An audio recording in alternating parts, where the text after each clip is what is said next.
cool intro song. Mm-hmm.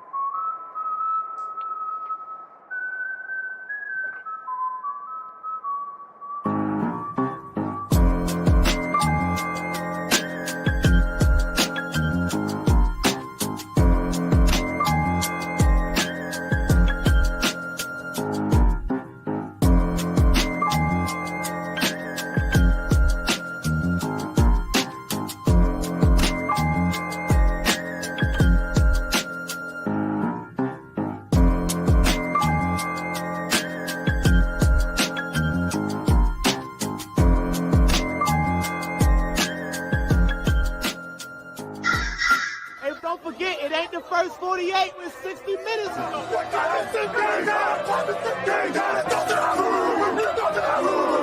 Cover the king, best not miss. Even the score now, we need to score now. Back on that wall, when you hear that call, you know it's going down. We play from beginning to ending, you know how we finish. Turn to the bank, gotta handle our business. We need the ball, so it's time to go get it. Play with your heart when you hit, make it who you with. You know I'm with. You come to the bank and get out of line, we sending a blitz. Said who you with? You know I'm with. That purple and black, and when we attack, you know what it is. You're now locked into Zone 32.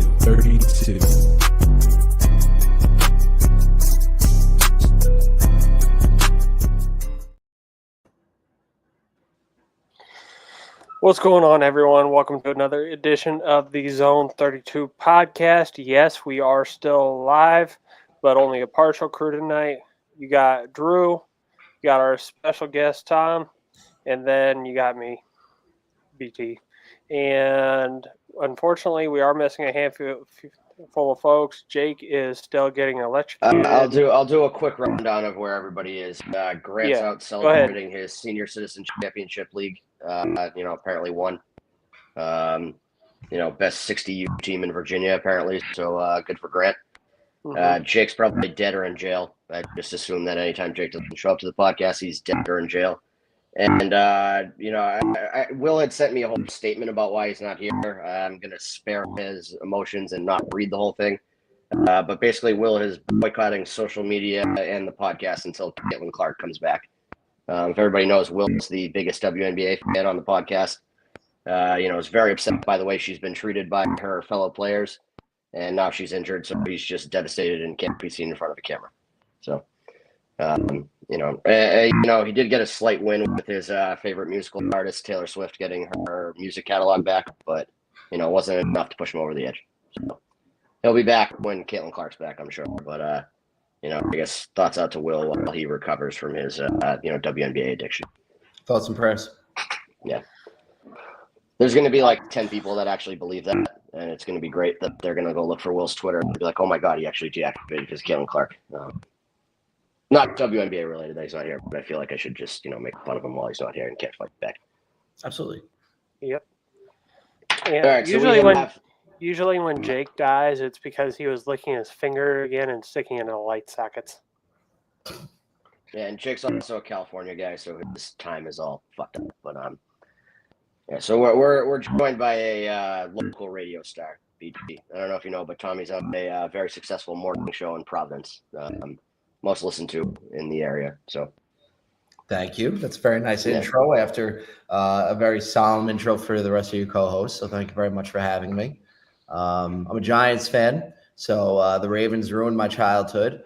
But over time, I've grown to love Baltimore as a football city. So, yeah. Yeah, other than your negative comments about Lamar Jackson, which we'll get into. This is the time of year that we typically, Will and I will manufacture some kind of argument about like meaningless wide receiver sixes that we sign, or, God knows we've thought about fucking everything. But yeah, so we're getting into the season. I'm pretty pumped about the Ravens. I think that this is probably their year. They finally address pass rusher in the draft. The offensive line looks better. Wide receiver room is not perfect, but much better than it's been in the past. Again, you got Lamar going into year 8. The questions from the peanut gallery, like Tommy, is, can Lamar get it done in the big spot? I spent my drive home this evening being yelled at by a drunk Canadian about, Joe Flacco is a better quarterback than Lamar Jackson. So I thought it was good to have Tommy on because he's a fan of a team that's actually won a Super Bowl recently. It's been about the same amount of time that it's been since the Ravens have won a Super Bowl. So it's not like Giants are, never won like a Bills or a Bengals fan, but they're also coming from haven't had a real quarterback in a couple of years. So I thought Tommy's insight on this would actually be helpful. Also, the Knicks just lost, so I like rubbing that in Tommy's face. That makes you bounce from the playoffs. Yeah, it makes me happy that everybody else has to suffer when I suffer because the Celtics lost. So to the Knicks, by the way, to the New York Knicks.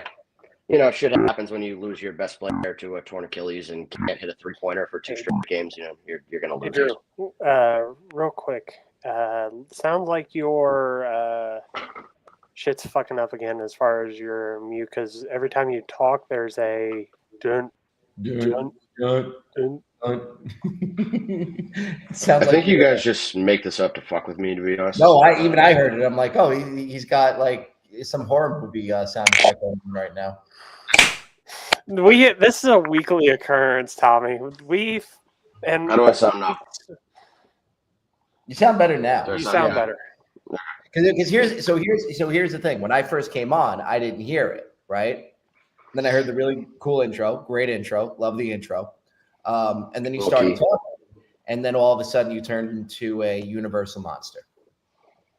Yeah, see, so every week, BT or will take turns being like, oh, Drew, your audio's fucked up, and I don't believe them. So then I asked our producer, Max, if my audio's fucked up, and he says yes, but he lies too, so everybody else's problem, not mine. I'm the tech wizard. You have just universal trust issues. No, I'm technologically inept, so I have no idea what I'm doing. He is like a child. He is like a grown-ass child with no computer skills whatsoever, even though I think Jake made the comparison. If you remember that old cartoon that we grew up with, Dexter's Laboratory. Oh, yes. And Drew is the equivalent of Dee. Yeah. Yeah, Will gave me full access to the StreamYard, and the first time he gave me full access to the StreamYard, I just kept clicking buttons. I broke all of our backgrounds. I broke, our intro. No, you've always had access to this bullshit. It's just I told you about it, and you fucked things up. It's pretty incredible to be a millennial and not know how to use technology. I'm old enough that we didn't have computers and shit until I was in middle school and high school. I was handing in handwritten papers until I probably graduated high school. So it was I was far enough removed from the technology that I never learned the shit. I also don't care enough. There you go. You would come in when the street lights would turn on. Yeah, pretty much. Maybe if my parents weren't pissing me off that day. But anyways, so according to your background, Tommy, you are making it the Baltimore or repping the Baltimore community fairly well, like Baltimore City. Yeah, so everybody likes to say I have bullet holes in my wall, which I live in an old rubber factory building. So nobody believes that this is part of the factory and that my walls are shot up from a gun. And they blame my ex for being the target. So. Yeah, so Tommy's one of the top street pharmacists in Providence as well. He doesn't like to talk about that side of his life, but that's where the bullet holes came from. I'm more of a pussy, but it's okay. Yeah. Anyways, so we were going on about how you are a Lamar Jackson hater.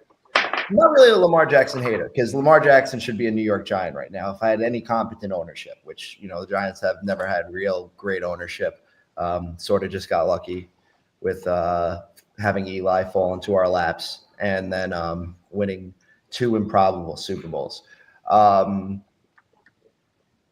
I worry about what's going to happen to Lamar if he keeps on having these playoff performances. Because I think your little comment about Joe Burrow just being 1-8 against Lamar doesn't really mean anything.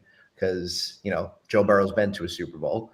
Josh Allen. But he went to a Super Bowl in a year where the Ravens were hurt. The Chiefs weren't playing like themselves. He took advantage of advantageous circumstances for him. The reality is that if you put any mediocre quarterback that can make consistent short to mid-range throws in Joe Burrow's position, they'd put up the same numbers. Mm-hmm. He's got T. Higgins and Absolutely. Jamar Chase. And you see what happens when the offensive line starts to deteriorate. He doesn't know what to do with the ball under pressure. He's just he is the He's not a definition of mobile mid. quarterback like Lamar. So there you go. Yeah, he's not a mobile quarterback, so he can't stave off the rush and let his guys get open. I mean, he is a replacement level quarterback. He does nothing at an elite level. He does everything okay, but he does nothing great. And plus, so I've never found him to be this, elite top 5 quarterback. Like if you're talking about, I like the tier system better than like a top 10 ranking anyway. But it's clearly Mahomes is number 1. Like if you look at just career achievements, personal achievements, anything like that, and then team achievements. And then when you get down to that next tier, you got to put guys who have either won MVPs or won Super Bowls. And so Joe Burrow's got neither. He's got no personal accolades. He's got no Super Bowls. You got Josh Allen with 1 MVP in there now, kind of like a DEI fake MVP, but fine, he won 1. Lamar's got 2. If you want to throw like an Aaron Rodgers or like a Russell Wilson in there as kind of like a has-been who's fallen off, but they do have those kind of personal accolades, fine. And, I guess you got to put Jalen Hurts in there now after last year. And then Burrow's that next tier down of like the Kirk Cousins of the world. That's just so disrespectful.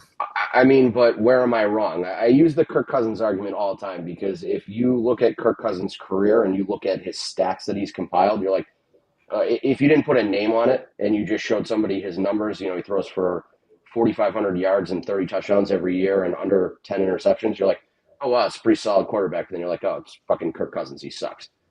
People like Joe Burrow because he's got swag and he, was a first overall pick and he brought the Bengals back from being like an absolute dog shit franchise to being an okay franchise again. Mm-hmm. The reality is that he's not that good of a quarterback. So, I mean, if you're looking at Lamar and, he has to win a Super Bowl. Like, I get that. Like, that's going to be what like cements his legacy from being a very good quarterback and a multi-time MVP winner to, being great. That's the difference there. And you can look at all of his playoff performances individually. He has not been great. The supporting cast around him has not been great either. So it's kind of been like a multi-tiered issue with the Ravens and their inability to win in the big spot. Like last year, you get Lamar had a pretty shaky first half. He had the fumble and the interception, kind of turned it around at halftime, and then Mark Andrews fucks him over at the end. So, if it weren't for Mark Andrews' bullshit, they would have won. But that's a lot of what ifs. But I'm fully blaming that on Mark Andrews still. Well, what bothers me with the Lamar stuff is that like everybody puts the entire game on Lamar for what he did in the first half, and then you don't look at the second half or how he kind of turned it around. I mean, like they got absolutely boat raced at home, 2 years in a row early in his career against the Chargers and the Titans. Like, fine. I mean, Lamar wasn't good those games either, but they, had the shit kicked out of them within the first quarter. Like they weren't winning also, those games because they were also a Greg Roman offense at that point. Yeah, so fine. Like you can look at those games and be like, yeah, that fucking sucks. You have the first Buffalo game where they lost, where he got concussed in the third quarter. It was a 17-3 game. Does Lamar make a difference there at the end? I have no idea. He was hurt, so you couldn't figure that out. And then you had last year's AFC Championship game against the Chiefs, which I don't know. Like Lamar didn't play great, but it was a whole offensive showing of running the ball 6 times. Well, you have to establish the run. It's Lamar Jackson, this generation's Michael Vick. See, I don't know, because Michael Vick was never good. Like Michael Vick was a great video game player. Again, flashy highlight reel plays, but he was never throwing for 30 touchdowns and under 10 picks or running consistently for 1,000 yards every year. Like people forget that while he was with holy shit, Atlanta, like he was really not that good of a statistical quarterback. He was just kind of like a highlight reel freak show that nobody had seen before. Mm-hmm. And then he went to Andy Reid in Philly, and he was a much better passer after he got out of prison, but he couldn't run the same. So he was never really doing both facets of the game like Lamar at the same time at that level. If you took Vic's best years, like if you took his individual best passing yards, his individual best, completion percentage, touchdown passes, all that shit, Lamar has individual seasons that are better than that. Like as a full season across the board. So I think people remember Vic being better than he ever actually was. And that's also a very valid point, very true. And because he was a good, he wasn't overpowered on Madden, and he was a highlight reel. Yeah, I mean, he was a fun player to watch. I just don't think I mean, Michael Vick will tell you that Lamar Jackson is much better than Michael Vick is. He said it on camera multiple times. Even the same thing with Cam Newton was very good for a couple of years, different kind of player than Lamar, but they're much more comparable, I would say, than Vick and Lamar. And even Cam Newton says that Lamar is unreal. Like, he is far superior. Yeah, what Cam Newton had that Lamar doesn't have is a much more consistent deep ball. Lamar's developed that over the years, but coming out, he did not have anywhere near the kind of arm strength and deep ball that Cam Newton had. He's getting to that point, but, he's not perfect. I guess No. where I differ from, it's mostly other fan bases with Lamar doesn't win the big game and he's a regular season, performer and a playoff zero. Like, I feel like there's more context to all of those games that people just sort of ignore for media narratives. Mm-hmm. I don't really understand. I understand why, because, those are the same people that are saying he should be a wide receiver or a running back coming out of college. But at some point, he's going to win the big game, I think is really what it comes down to for me. Is that, I have faith in him being a better quarterback than pretty much anybody else in the NFL. So when does the panic button get hit? So, I mean, if you go another year and you make a playoff run, you win a divisional round game, and then you get bounced in the conference championship, I feel like you've got to move on from Harbaugh at that point. And that, you don't really click the panic button on Lamar until 3-4 more years, because then at that point you're talking about maybe a physical decline, and is he going to be the same guy? Is he going to be able to run the ball the same and throw the ball the same and not get the shit kicked out of him every game? See, I think John Harbaugh dictates his own future. Well, yeah, I mean, absolutely. That's been made very clear. So I wouldn't say we're an anti-Harbaugh podcast, but kind of got stale. You know what I mean? After a certain amount of time, he's been here since 2008, been very good. I would say a borderline Hall of Fame coach if he retired today. Oh, not he has to be a Hall of Fame coach. Come on. It's the one Super Bowl versus, there's guys like Tomlin or, other coaches that have two. I feel like if he wins a second Super Bowl, it's cemented Hall of Famer. Right now, I would put him on should be in the Hall of Fame, but maybe he's not a first ballot. Maybe he's I don't know. But he got more out of Joe Flacco than any other coach in that generation would have. And this is I hate having the Flacco argument because it comes. All right, so take Flacco out of it. Ray Rice. Oh, no. But Ray Rice even better than I think many other coaches could have made Ray Rice. But look at the defenses that they had. You know what I mean? When you have Terrell Suggs, Ed Reed, Haloti Ngata, and Ray Lewis on the field at the same time, it definitely makes your offense's life a little bit easier. There's a little bit less pressure on them. They're not expected to score 30 every game. And, your defense is also getting stopped, so you can kind of kill the clock and, settle for field goals rather than having to punch it in for 7 every time. And I feel like it kind of changes how you approach offense. Joe Flacco had a phenomenal playoff run that year. Nobody can ever take that away from him. 11 touchdowns, no interceptions. You beat Peyton Manning and Tom Brady on the road, and then you kind of beat the number one NFC defense and the, hot commodity offense in the Super Bowl. So that was a very impressive run. He never really could put that together for a 17-game season, though. He was January Joe for a reason. Sure, but also, Justin Tucker misses a kick in the AFC Championship game. That's nobody else's real fault, right? Except his. That was Cundiff that missed it, not Justin Tucker. That's why Tucker came in. Sorry. Lee Evans dropped the touchdown pass before that, too. That was a horrific game. He played in those AFC years with Roethlisberger, Brady, Manning, Carson Palmer, just in general. I don't know if many people could have kept the Ravens at the top of the AFC like John Harbaugh would. And you know what? As a Giants fan, take a look around.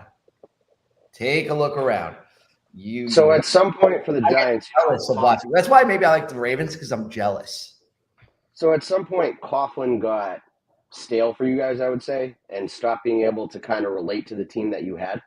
I think Well, I guess that's part of it, but I mean, that's like, listen, that came with the package. Like, Strahan needed Coughlin because Coughlin wanted him at meetings 5 minutes before they started.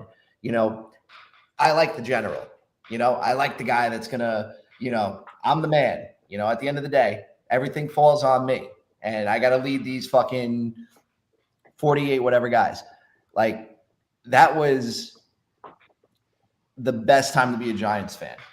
And so, I mean, if a lot of the Giants' problems came from the front office. You never replaced the offensive line. You never gave Eli the protection he needed. Getting rid of Victor was a bad idea. Just, they never handled Odell poorly for him. Handled Odell poorly. Didn't keep Saquon. Like, they did a bunch of. I agree with you that that was the Giants' undoing, but you also lost. You had to start replacing guys, and they were with guys that didn't respond to Coughlin's coaching well. I feel like that's kind of where the Ravens are with Harbaugh, is that, you had he almost did better with a head coach or Harbaugh did better coaching a team that was less talented on offense and very defensively, fundamentally sound. And I feel like you've transitioned to this offensive-centric team with Lamar. Like, he's clearly a generational talent, and you build your team around him. And I feel like you've gotten to a point where our team's needs don't really fit what Harbaugh does well. And so it's almost like you're at a weird spot of, and Harbaugh's done horrible hiring offensive coordinators as well, which hasn't helped. Greg Roman hung on to him for too long. Marty Mornhinweg is a fucking moron. Todd Monken seems to kind of have his shit together. And, maybe you can get that Monken-Harbaugh connection working now that they're in year 3. But he's also slow to develop trust with guys. So I don't know if he's giving Todd full control of the offense. And I feel like a lot of the Ravens' problems in big games kind of stem from how Harbaugh handles himself. And because he is that, general. He is that, everything goes through him. He's got his hands in everything. And so when it doesn't work, you kind of have to blame him. Real quick before we stay on that topic, we got a comment saying, "Did Will turn Italian?" Great one, Naldo. We love that Naldo. Yeah. Believe it or not, I'm actually not Italian. I'm fully Irish and Polish. There's not Italian blood in me whatsoever. So you talk with your hands, and Naldo's kind of moron. New York, no, that's just that's just who we are. It's a New York thing. Yeah, we're very expressive. That's what we are. We're very expressive. And let me ask you, a very expressive person, very emotional. Yes. So let me ask you this, Tommy, real quick before we get back on the Ravens coaching things. Mets or Yankees? Mets. Fuck the Yankees. Fuck y'all. BT's a Yankee fan. I hate the Yankees. Oh God. But here's the thing: is I'm the type of Yankees fan where I expect mediocrity. So if they lose, it's you expect whatever. Mediocrity as a Yankees fan? Yes, actually. He's from Indiana. He's not I live in Indiana. I'm originally from Cincinnati. And you ended up a Ravens fan and a Yankees fan. That is a case study for Harvard. Yeah, he's and a Minnesota Timberwolves fan. Holy shit. BT basically just woke up one day and was like, I like these teams, and just kind of stuck with them. Yeah, pretty much. It's my case study is I'm mentally ill. Yeah. We all are, though. I'm mentally ill. Trust me. Some people would say I have other diseases too. But Montante comments on the podcast every once in a while, but he would be the only one that would call you. Pick a struggle, BT. Yeah. I cannot. Because the fucking ADHD and the tism. The tism. Yeah, I've never heard a Yankees fan say they expect mediocrity, but I think it was because BT used to get his hopes up that they'd win every year and then realized they wouldn't. So now he's like, I expected nothing and then I got something out of it. Try being a Mets fan living actually, I think what was it 2 or 3 years ago on Twitter? You helped me realize that, Drew. What, that the Yankees suck? That too, but if you expect the worst, you're pleasantly surprised when something good happens. Yeah, I give great advice to other people. I never follow it myself. I just get, demoralized every year by my teams doing dumb shit. So, you don't you don't take your own advice. Yeah, I don't practice what I preach. I just, do what I want. Yeah. But Anyways, as far as the coaching situation, I mean, I'm agreeing with you on the whole Harbaugh doesn't want to let complete control go. I mean, he even during our Super Bowl run with Jim Caldwell, I don't think he gave up full control then. No, and he only fired Cam Cameron, because like Biscotti was going to murder him and fire him if he didn't. So, Oh, absolutely. like there's that whole aspect to it. Like I guess so. You guys didn't have a roster that fit what Brian Daboll does well as a coach for a couple of years. That's kind of how I view the Ravens, is that but they have much more talent than the Giants. So much more talent. Yeah, so they're able to kind of survive and get away with it. But the reality is they didn't have the right coaching in place to maximize what they have with players. Especially when you're playing a quarterback now like $50 million a year. You're going to have to hit on bottom of the barrel wide receivers, and you're going to have a plug and play offensive lineman that plays well above replacement level. And I feel like the Ravens have not really had that. Or pass rush again. Ravens for years have been the team that take late round picks, and in their contract year they go nuts, or they pick up Kyle Van Noy, who's like an aging veteran, and he finds the fountain of youth and gives you a couple good years and things like that. But they really have never had a young guy that they drafted come out and dominate since Suggs. Again, even if you look at like interior defensive line, they had Brandon Williams for a while, who was a really good run stuffer, or Michael Pierce, who was a really good run stuffer, but you never really had a Haloti Ngata who could do both, stop the run and get to the passer, until they had Matabike. So they're getting there. Those pieces that they kind of need to make their defense function are sort of in place now. You got Matabike up front, you got Roquan second level, and then you got a Kyle Hamilton deep. And I feel like that's the closest thing we've had to Ngata, Ray Lewis, and Ed Reed in a very long time. And then you can add like a Mike Green, coming off the edge. And I feel like he's the closest thing we've had to a Suggs since, Suggs left. So I'm very excited for this year. And my whole gripe with, I guess, how outside fans view the Ravens is that they're, everybody looks at it and it's everything lives and dies with Lamar Jackson. And I get it, because he's the most hyped player on the team. Like, that's the cost of having a superstar, is that he's going to get blamed for all of your team's shortcomings. But the reality is, we're right there, and it's not on Lamar anymore. It's on kind of other people to step up, is my hope. And I hope this is the year that they do it. Well, I think it also helps, Derrick Henry has reinvented himself. He's probably got, 2-3 more years left. I don't know. If he was a normal running back, I'd say he'd be done now. But he's a 6'3", 245-pound guy that runs like a 4.3. And it's just freaking nature. So it gives so much more relief to Lamar. Plus, I still think you guys have a really good wide receiving core. I still think Mark Andrews, I can see why you say he's infuriating. Still, he's dead to me. Better tight ends. No, he is straight up dead to everyone on this podcast. Yeah. So, Tommy, did you hear what he said after he hid for 4 months? No, I didn't. So drops the ball, fumbles, then drops the ball in Buffalo, ducks the media after the game. They come back and clean out their lockers, and ducks the media again, won't talk to them, is dead silent for 3-4 months, and then goes and gives an interview to the ESPN beat writer, who's like a noted Lamar hater and a total fucking clown, and said that his gloves were wet, and that's why he dropped the ball. Mark Andrews is faking diabetes. Yeah, so, I mean, just my whole thing with him is, it's been 7 years. Every year he is a complete detriment in the playoffs. Just does not show up, does not do anything. Gives you great regular season output, best tight end in Ravens history regular season-wise. And when you get to the playoffs, he's a total fucking zero. And then he goes, oh, my hands were wet. So I'm just like, fuck that guy. I want no part of him on the team anymore. Yeah, but it's also, tight ends like him don't come around every day. I mean, Isaiah Likely is pretty – the Ravens have done really well over the years, too, with tight ends. I think we had Yuri on, who kind of opened my eyes to this. But, if, in my entire lifetime, you had Todd Heap, Dennis Pitta, Owen Daniels came in and had a couple good years. Crockett Gilmore. Yeah, Crockett Gilmore. You found Mark Andrews in the 3rd or the 4th round. And then you picked up Isaiah Likely in the 4th round. Charlie Kohler looks good in small, small sample size there. And again, you found him in the 4th round. I feel like the Ravens do very well at developing tight ends, defensive backs, and pass rushers. Yuri and I are both really into the Kohler train, so I think he's a really good like balanced tight end, whereas Likely is more of he's got some Jeremy Shockey vibes to him.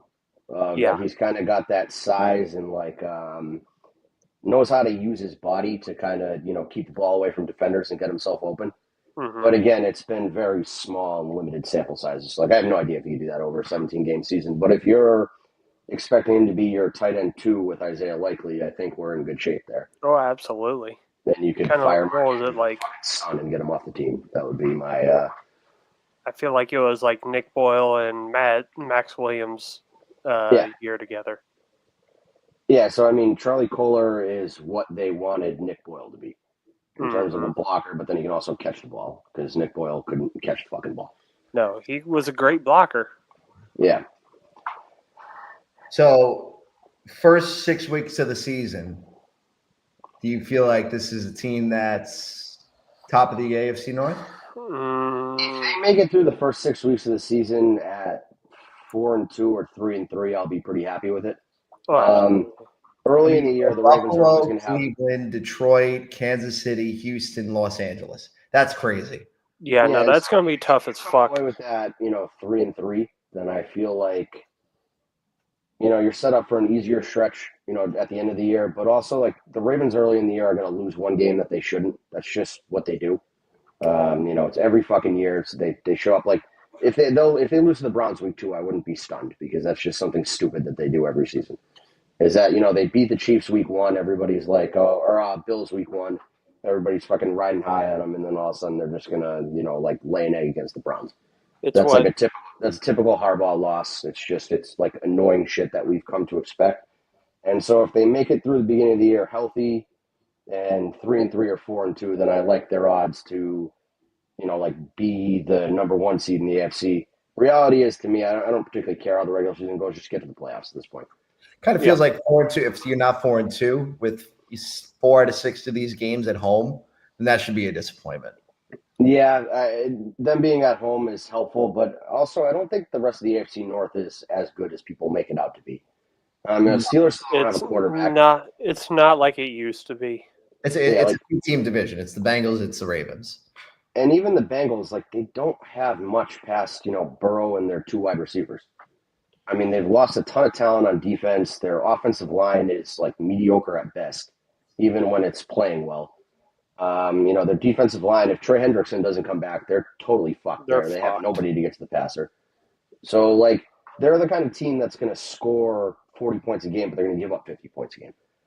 Like, they just can't. They're not going to be able to stop anybody. So, like, they don't worry me as much. They'll play the Ravens close because it's a division game, and it always is a close game. But, again, they don't really scare me that much. The Browns don't scare me at all. They're just a fucking train wreck of a franchise.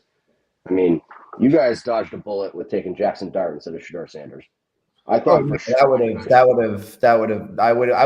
have fully converted to be a Ravens fan at that point. I was between the Ravens. When you guys traded up, I was like, this has got to be Shedeur. And then, because I just thought, Giants doing a dumb splash move, like that would be their answer to things. But they made the right choice. I think Dart is the way better pick there. Yeah, absolutely. I think Eli had influence in that too. Yeah, which is smart. That's another thing the Giants stopped doing for years is like relying on old players or, talking to anybody outside the organization to get like opinions on what they're doing. I felt like the Giants were like very insular and were just bouncing ideas off each other, and then they didn't work and they just kept doing them over and over again. Yeah, Brandon Ace has been commenting along this, but this one hits right where on the topic we're at hand. Bengals fans have been posting about Lamar having more Pro Bowls and All Pros than being angry at the front office for not reconstructing a quality team around their franchise quarterback, and that's because they're poverty. They are the emphasis on poverty franchise. Actually, so this is an interesting question for Tommy. Would you rather be a Giants fan where, you got the 2 Super Bowls, you had the Eli Manning years, and then you've kind of sucked and now it looks like you're sort of ramping back up to be better? Or would you rather be the Bengals where you're like, you have 8-year windows where you make the playoffs every year, but you don't actually win shit. So there's like no rebuilding, but there's also no real winning either. Yeah, no, I'd rather mix every single day of the week. That's just not even. Yeah, I hate what my franchise is doing right now. Like, I just absolutely despise it. But I'd 1,000% rather be the Giants over being the Bengals, because once Joe Burrow goes, it's not like you can trust that ownership group. It's not like Cincinnati has got a lineage of success. I mean, it's like this came out of nowhere. I mean, it's not. It hasn't been sustained. At the end of the day, the Giants somehow always figure it out and put together. I would say the Giants' failures have been picking at the right positions, but picking the wrong guys. So, like, you knew you had to go get a franchise quarterback, so they tried for Daniel Jones. Didn't work, whatever, but, like, that's the right idea. And, they picked Kayvon Thibodeau early. They picked that, what's his name? Andrew Thomas, Evan Thomas, the tackle. What's weird about the Giants is that this is a team that never makes big free agent signings. I think the biggest free agent signing in my lifetime was Plaxico Burress. I don't know. Yes. I like that. Was it Nate Solder? That tackle? Yeah, Solder, decent amount of money. Yeah, they paid him. Yeah, but I mean, like, you don't. That's not a splash signing either. So I get where you're coming from. Nobody really knows offensive linemen. Like, that's not a sexy. That's also true. The wide receiver that we signed from Detroit a couple of years ago, I forget his name. Galladay. Yeah, Galladay. That was like they preached about him like that was like, oh, finally the Giants have some type of wide receiver help after all these years, and that didn't work. I mean, you think about every big star that's come through the Giants. Tiki drafted, Odell drafted, Victor undrafted signing free agent. Saquon, same thing, drafted. Michael. It's never been a team that OC, Justin Tuck, everybody. It's never, these guys had success elsewhere.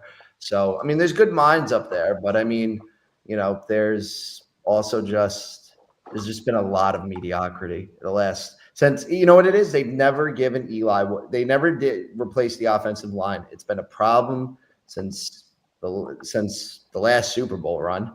And yeah, it's just been a lot of bad decision making in between. I liked McAdoo. I think they fired him too quickly. I think he deserved more of a chance. If they gave McAdoo this team, I think he'd be a much better coach. I'm totally cool with what we got with Daboll. I think Daboll's getting screwed. Like, Daboll wanted to be a head coach in the NFL. I didn't like the decision at first, but then you take the Giants to the playoffs. You win a road playoff game in Minnesota. And then you go out and you win. You go out and you give the Giants fans hope that you're going to beat the Eagles down in Philly. And then you just get routed. But that's just, based on talent level. So you see that the guy can coach and you see the guy can win big games when you need him to. Players love him. It's just ownership has not done a good job whatsoever. But again, you put the Bengals ownership up against the Giants ownership. Give me the Giants every day of the week. They're just infuriating.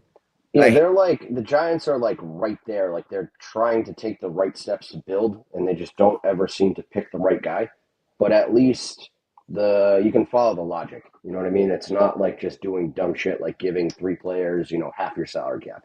And then being like, oh, shit, we can't field an offensive line. I do like the Giants because of that. Because they don't, they never overspend. They never really, Eli, I think Eli was the most money that they've ever spent somebody on. Like, they got rid of Saquon, they got rid of Odell. Mm-hmm. I think Daniel Jones broke Eli's record, but again, that was the going rate for a quarterback. Yeah, you're probably right about that. But still, it's just they're just not known for doing this shit. So, but again, I'd rather have a team that builds something up and guys get it better over the years, which is why it was disappointing when like half that defense broke up with fucking Jackrabbit and fucking.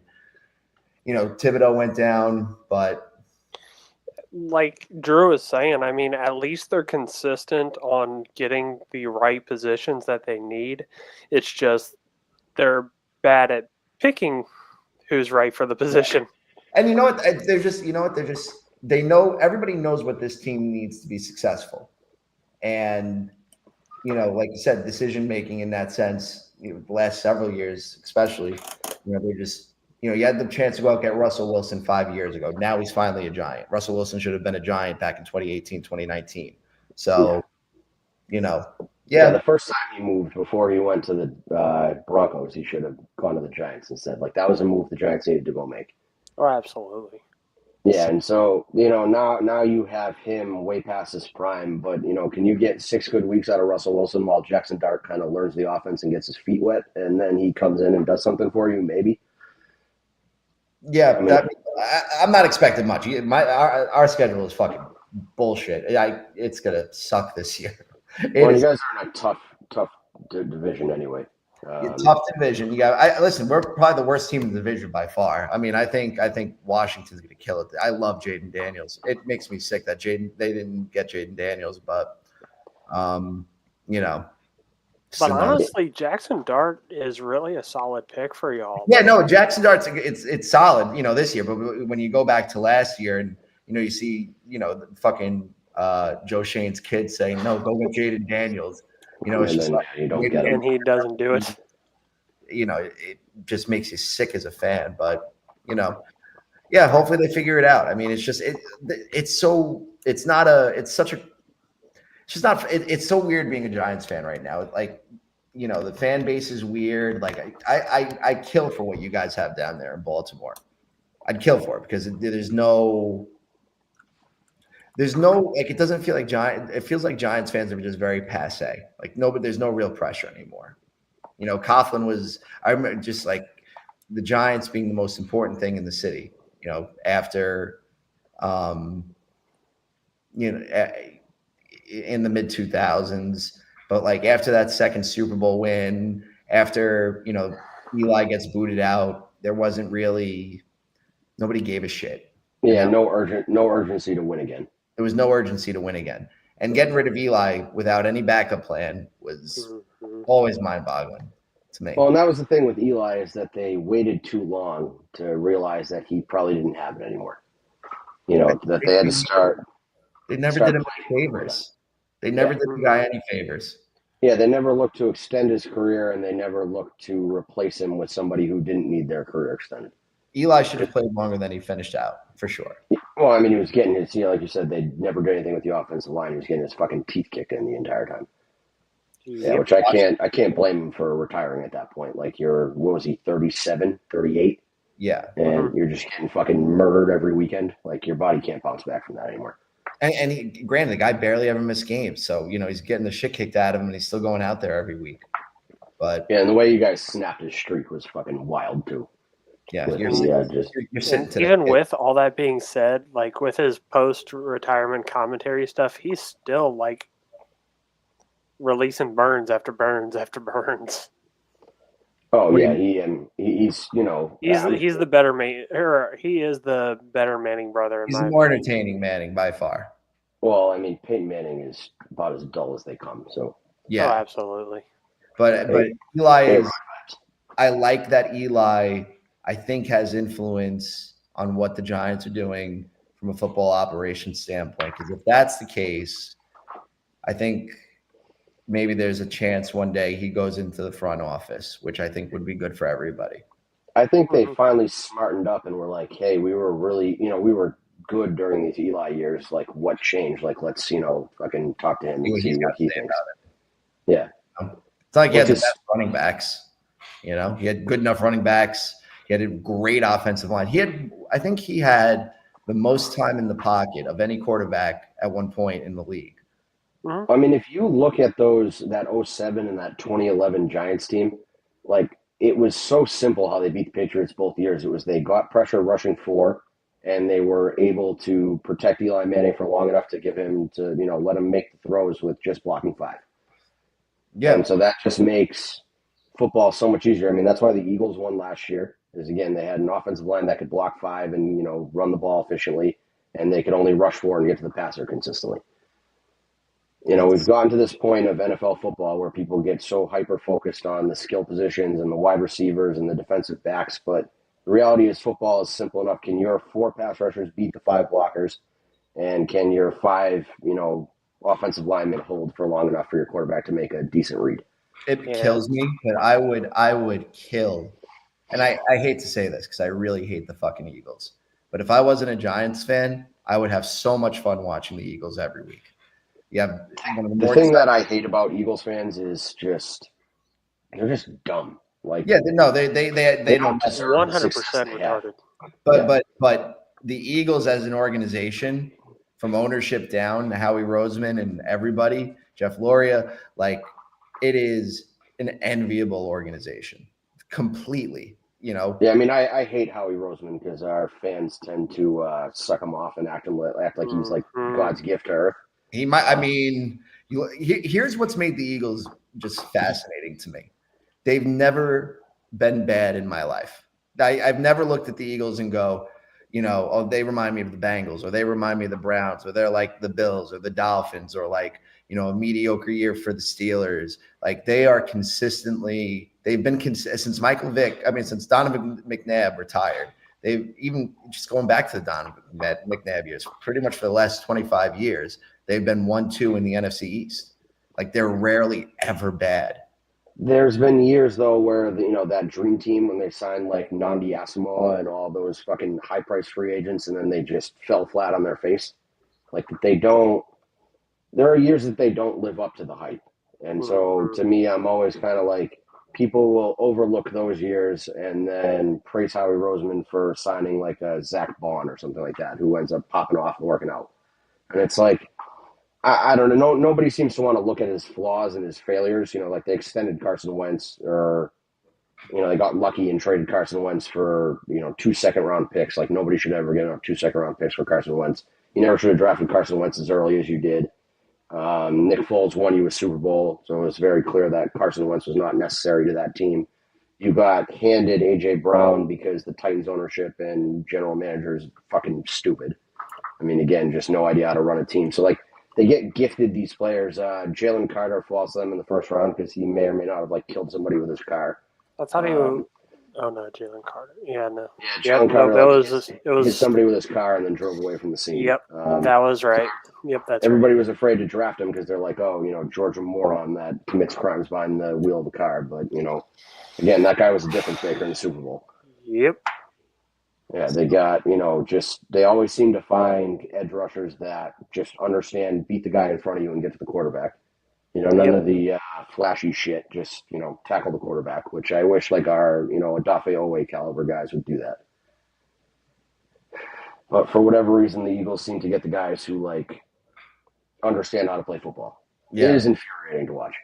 But again, if I wasn't a Giants fan, I'd enjoy watching the Eagles a hell of a lot more. And even with now, you got Hurts, you've got fucking Devontae Smith, you've got Saquon, you got AJ Brown. It's just like this team's going to be good for the next 10 years. No matter what. Even you mentioned, Devontae Smith. Like, there's no reason that he should have been there for the Eagles to pick, but he was because everybody's like, oh, he's too skinny. So, like, we're not going to draft him. And that's just, like, fucking stupid. So then you just gift the Eagles another great player because you have some dumb hang-up because a guy weighs 180 pounds instead of 195 pounds because that's what your sheet says he should weigh to be an NFL player. He was drafted one before the Giants that year he got drafted. Yeah. I think it was like he got drafted 13. The Giants were picking at 14. But if you look back at all their, like, their Jalen Carter, Devontae Smith, like, type picks, there's a team that's 2 or 3 behind them that you're like pretty confident would have taken that guy if they kept falling. But, the Eagles just always seem to be in that right spot to capitalize on everybody else in front of them making mistakes. Drafting wise too. So what we've learned is Howie Roseman is just a lucky asshole. Yeah, pretty much. Yeah, he's good at his job. Don't get me wrong. I don't think he's a skillful asshole. I think he's very good at taking advantage of good situations that are gifted to him. Like, he knows that I'm being gifted something here, so I'm going to take full advantage of it. Him and EDC are almost similar thought processes when it comes to that. Yeah, I can't say anything negative about EDC because he fucking put me in a blender on draft night. So he really fucking did. Yeah, it really fucking fucked with my head there. I don't know if you were watching, Tommy. I went fucking berserk because I hated the first round pick. You fucking hated the Starks pick until we got Mike Green. That's what I wanted. Is I wanted to take a pass rusher round 1. I was like, Mike Green has these sexual assault allegations. Like, he's a top 10 player that has no business being there at 24 for you. Or 28, whatever the fuck we picked. And I was like, there's no reason to not take Mike Green there. And then we skip Mike Green, and I'm like, well, what the fuck? Like, what are we, stupid? And then Mike Green's there at 59, so it's just I look like an asshole. But family EDC members was literally doing that just to fuck well-being. with you. Yeah, so. Well, he's a watch. Yeah, he's a P1. P1 is zone 32. Yeah, they are. They're big supporters of the podcast. The DaCostas are wonderful supporters of our pod. They find my descent into madness quite entertaining. But it's I'm true. enjoying it. Yeah, it's it's a roller coaster of emotions. I've become more I rely on Drew on Sundays, I think, more than anybody at this point. Whenever I want to know if I should be betting on somebody with the Ravens, Drew guides me perfectly almost every single time. Yeah, I have some personal biases against some Ravens guys that have probably steered you wrong, but now I can never pick Mark Andrews again. That's what I play. Yeah. Ja'Kalen Dobbins was the first one. Again, I would never put money on that guy because he's just soft and a coward. The nail painting special guy, I'll never put money on him. No matter how good. I don't say his name. He hasn't earned a name for me yet. Just his zesty, The a little zesty and a little. You can't name search as a pro athlete on Twitter and get mad at people for saying that you're not that good when you're not that good. I just feel like that's like pro athlete 101. Yep. Well, I mean, everybody's got a cell phone nowadays, and everybody wants to have an opinion. So, Well, and then Rashad Bateman's, one big attempt to come back and like dunk on the podcast was he tweeted a picture of Will at me and said, "Hey, is this you?" And it's like, no, that's not me. Like, good try, pal. So you saved a picture of somebody else and tweeted it at me, and we're like, "Oh, I fucking got you." I was like, "You really didn't, man." That's where that all started. Patrick Queen and I had our dust ups, but him and I are good now. Nice guy. You think Lamar's seen you before? 100%. He's well aware of who we are. Trippy, who keeps coming on and then leaving because God knows what reason Trippy has to do that, and Lamar, know each other. So it's because Trippy has that net zero internet that needs to be ditched. I mean, the best part is that Patrick Ricard knows that every week I put $10 on him to score a touchdown, and then likes it every time he scores a touchdown. So he's aware of the brand too. There you go. Yep. We are well known in the Ravens players community, whether it's good or bad. I was going to say, well known and well liked are also very different things. So, and supporters of the season. Yeah, it's just good that somebody knows who you are.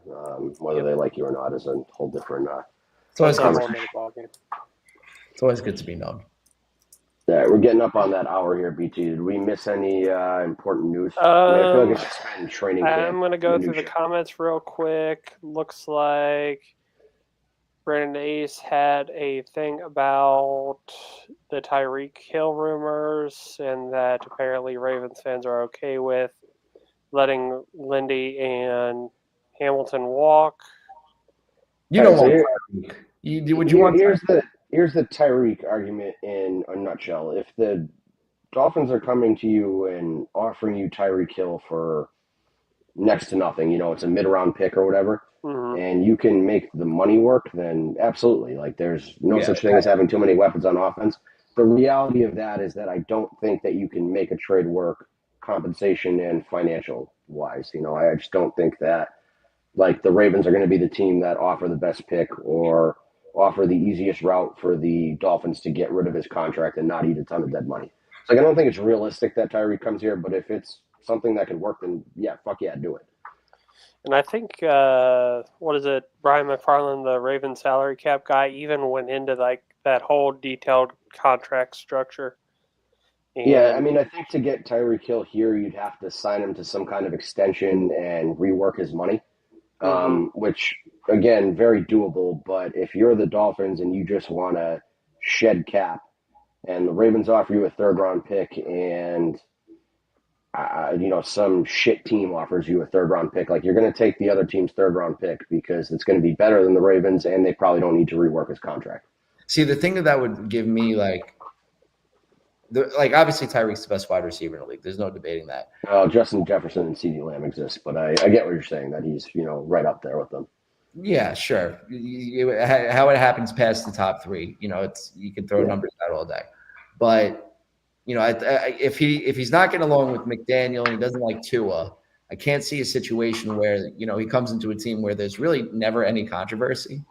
At least that we see. When you just watching. Yeah, I mean, the last controversy was Lamar publicly requesting a trade before his contract extension, or you can like Justin Tucker shit. But but it's just very rare that you see anything bad with the Ravens. They play the organization plays as a unit. It's not based around just one guy. Even though like in a way it is with Lamar, but like Lamar comes off as a team guy. Tyreek doesn't come off as a team guy to me.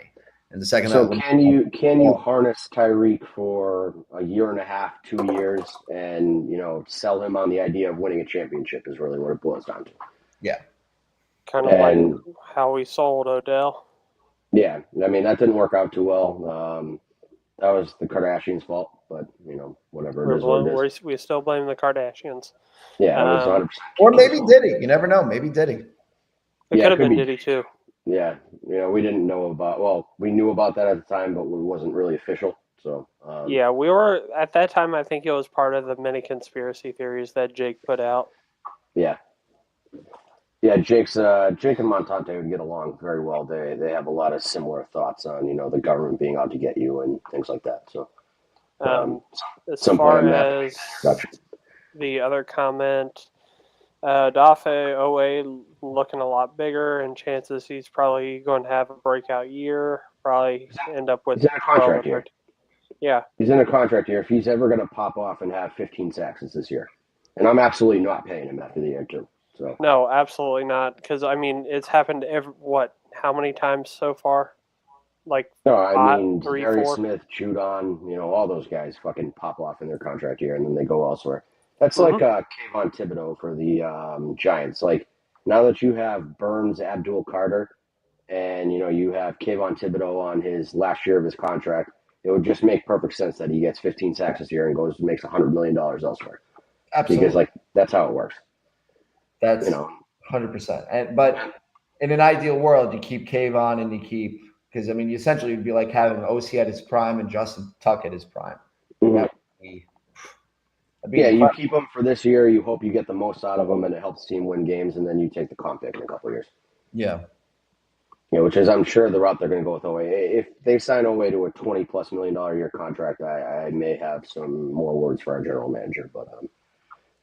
That's just because, again, Owe doesn't know how to sack the quarterback. Great at getting to the quarterback, but has no idea how to finish the play. So. I'm all in on the Ravens this year now. This has convinced me tonight. I'm making the Ravens my second team this year. We're also like weird state with the media where it's like the trendy thing is to be like, oh, the Ravens are good, but they're not quite there yet, and they just sort of overlook all the additions the Ravens have made to the team this year. I don't think they're not even there yet. It's just a tough AFC. It's a miserably hard conference. I mean, it's really just the Chiefs. That's the only team they're always going to be the team that I'm like. And Buffalo. See, the thing is the thing with Buffalo is it's always the last however many years. It's not Buffalo in their play style. It's the Ravens shooting themselves in the foot. Buffalo is very good at letting the Ravens make mistakes and then capitalizing on it. And so if you just don't make the mistakes, then Buffalo has nothing to capitalize on, and it's a whole different ballgame. That's why we kick shit out of them in the regular season, typically. And then in the playoffs, we shit on our leg and do dumb stuff with the ball. And then all of a sudden, the Bills look like an unbeatable team. Yeah, but still, at the end of the day, you still have it's the Ravens, it's the Steelers, it's the Bengals, it's the Texans, it's the fucking Chiefs. It's it's such a deep. I mean, the Broncos look like they should be better again this year. And I get the Broncos will be fine. I get your point because the whole AFC as a whole. Talent level in the AFC is just better than the NFC for sure. It is way more competitive. Yeah, I guess the thing with the AFC is that it's like more equal across the 7 playoff teams. Mm-hmm. You have 7 better playoff teams than the 7 teams you'll get out of the NFC. But like the NFC is very top heavy. The Eagles are very good. I don't think the 49ers are good anymore, but they could be good. I just think that Kyle Shanahan's a fucking loser, and they're never going to win Rams will anything. probably win that division this year. Yeah, the Rams will probably win that division. I think that the Lions and the Vikings are both very good teams.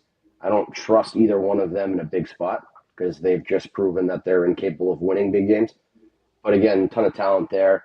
And then I guess you got to give it to Washington, too. I mean, they made the NFC Championship last year. You have to expect Jane Daniels is going to take a little bit of a step forward. And they had a ton of money to spend this year, and they actually spent it. So, yeah, I think they're going to be pretty good. And then who knows with the Cowboys? They're kind of a wild card. They could be really good. They could be really bad. You kind of have really no idea how that's going to go. It's literally just a flip of a coin with the Cowboys. Yeah, I mean, is Pickens going to blow that locker room up, or are him and CeeDee Lamb going to be like the new great wide receiver duo? You really have no idea. I could go either way. And the NFC South is terrible. I mean, yeah, that they're always going to be bad. Yeah. I mean, that's the team that like a 7-10 team wins that division, and then who knows what happens. Yeah. I kind of like that show kid for the Saints, though. Everybody hates a quarterback coming out of college. I'm like prone to like them. So I think the Saints might be a decent team this year. Well, we just about to go ahead and wrap up and get on out here. Thank you for joining us, Tommy. I'm going to tag Tommy in the tweet. I don't know if we did or not. We did not, but if you want to quote tweet it whenever we get off here. Download the WRPO app and then spam the text line in the morning with PRO, WPRO, not RPO. It's not baseball. WPRO. WTRO. PRO. What did I say? WRPO? Yeah, WRPO. I was thinking run pass. Baseball stat. Yeah. Close enough. Ballpark. But it's tagged in Tommy's bio. If you download the app, his co-host reads all the text on there. And doesn't really filter them out very well. So send your Ravens text in. We'll read it. Yeah, they'll read and discuss sports. And if you have any Rhode Island politics questions too, they're big into answering those. So there you go. Or soccer. We're an anti-soccer podcast, but Tommy's a big soccer guy. So yeah, that's how I make my living. And we'll be back next week to discuss this, that, and the other if everything runs well. But I am not going to die unlike Jake, so I am hitting the end button now.